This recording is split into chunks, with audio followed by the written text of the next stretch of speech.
Is it a good idea to pair the RTX 4060 with the Ultrawide 1440p monitor to play the latest games in January 2025? Let's find out.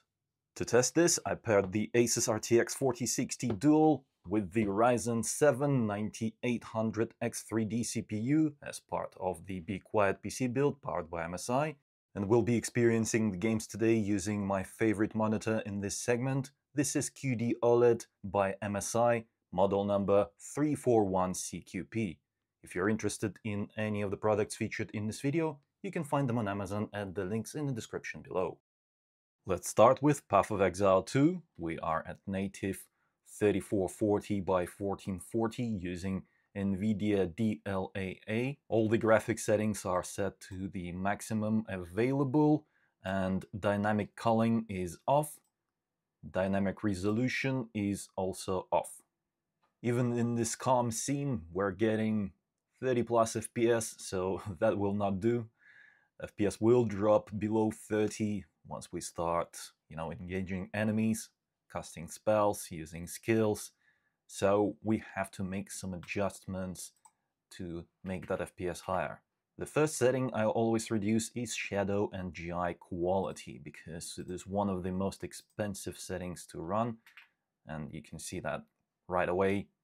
We're getting 60 FPS now, so we could even try playing the game like this. So let's go ahead and see what kind of performance we'll get once we enter combat. And yeah, it is 50 plus FPS. Let's see, it'll drop to around 49, 48. So we'll see drops to around 40-ish in worst case scenarios for sure. While this is perfectly playable, I think we should aim for at least 60 FPS consistently at all times. Next logical choice would be to use NVIDIA DLSS resolution upscaling. Let's set it to quality mode. It looks just as good as native at this resolution and at this screen size. This is a 34-inch screen, and this is looking much better. We're now getting 80 plus FPS out of combat, and once we have a lot of enemies on our back, let's see, is it gonna drop a lot? Yes, 68, 62, 57, 55. 55 was the lowest number I've seen, so this is absolutely playable, pleasant experience, but not quite consistent 60 plus FPS at all times. So you could play the game like this, or you could increase the FPS even further by lowering that DLSS quality to balanced, which also looks okay in my opinion. It is absolutely fine, especially considering that we're using the $300 RTX 4060 to play this game on the ultra-wide monitor. The fact that this GPU can deliver such a brilliant experience at this resolution is mind-boggling.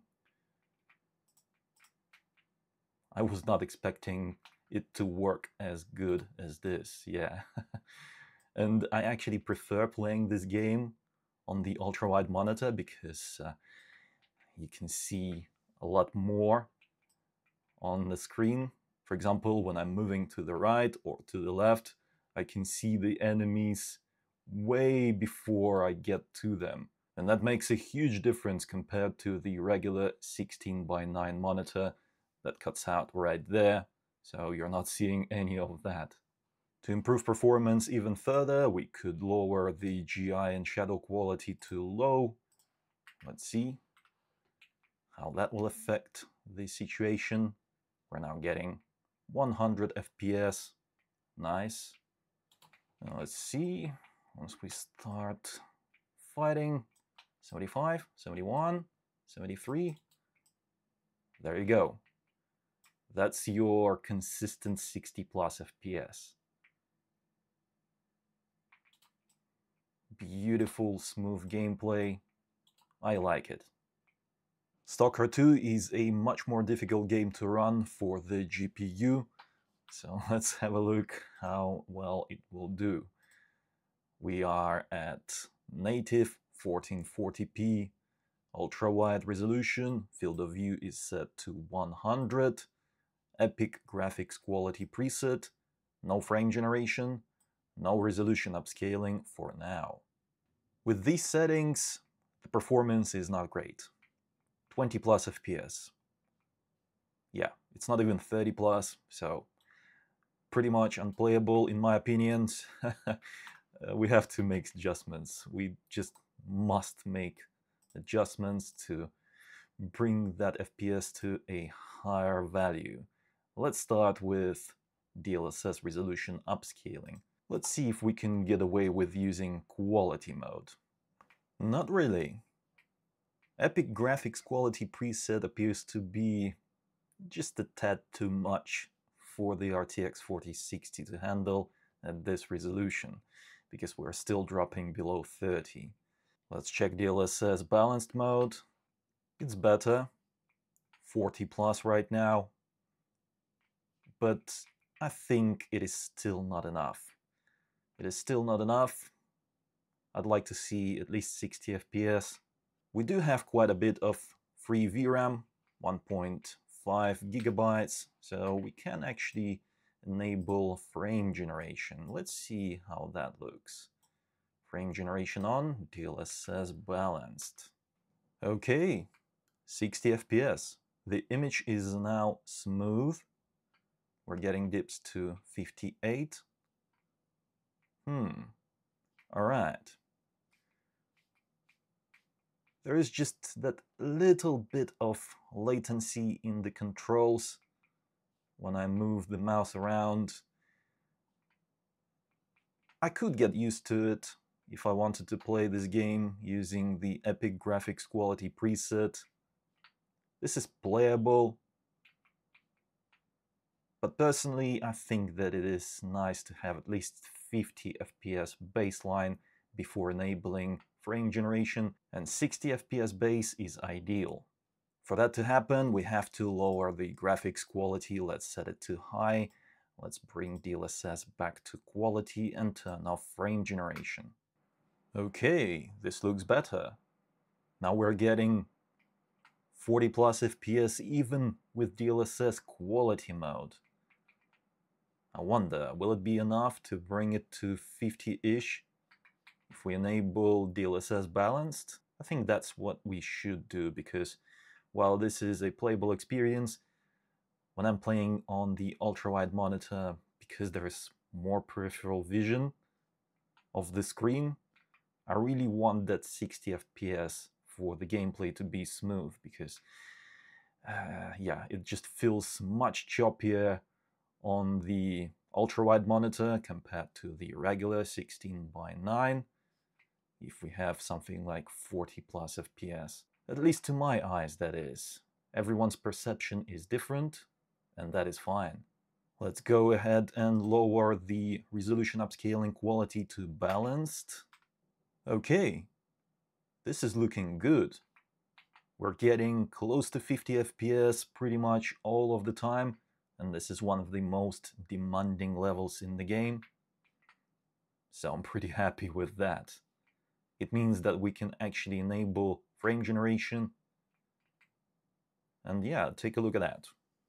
We've got 2.6 gigabytes of free memory, plenty for the frame generation to work perfectly. Frame generation is now on. Oh yeah, this is it. This feels good. The controls responsiveness is good, feels nice, and the gameplay is smooth. Indoors we're getting close to 80 FPS. Nice. So when it comes to exploring buildings, this is pretty good. I don't like how the game looks on medium graphics quality preset, so I don't think it is worth lowering the graphics even further. If I were playing this game using the RTX 4060, then this is the set of settings that I would use. The image looks good, the performance is nice, smooth gameplay. What more could we ask for? Indiana Jones is one of those games that requires a lot of video memory to run properly. if you want to play on anything above low graphics quality preset. And even so, with the 8GB card, the game still warns us that we've exceeded VRAM requirements using low graphics quality preset, that is even with DLSS set to balanced, which actually lowers VRAM usage. But I think we should be fine, so let's take a look at the performance anyway. As you can see, this is a well-optimized game. We're getting 90 plus FPS in one of the most demanding levels in the game, the jungle.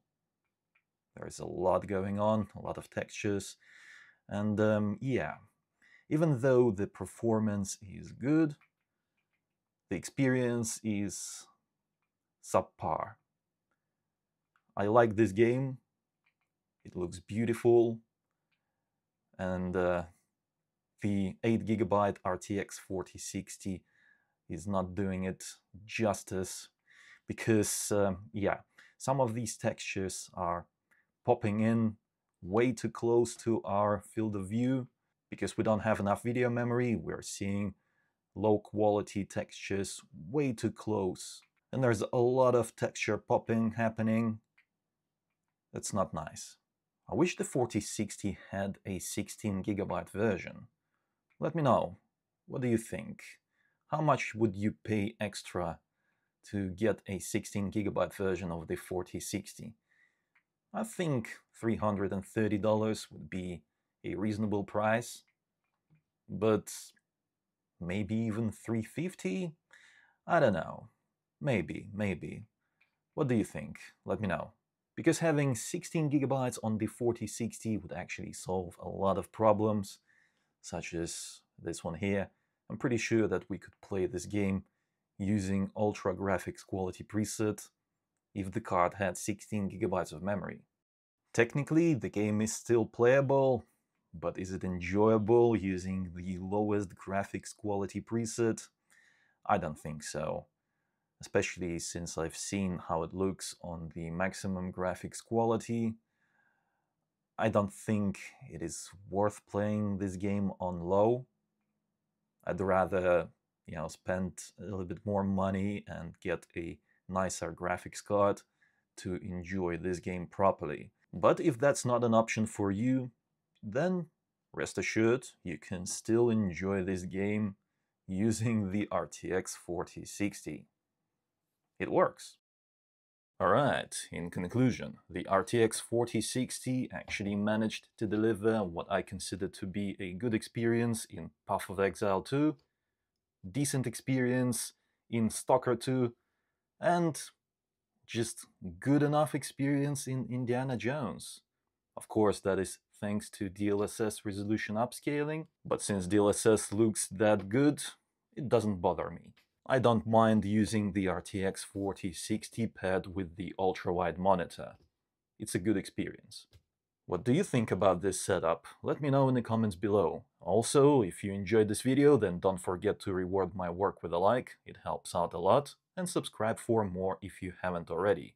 If you are interested in any of the products featured in this video, then you can find them on Amazon at the links in the description below.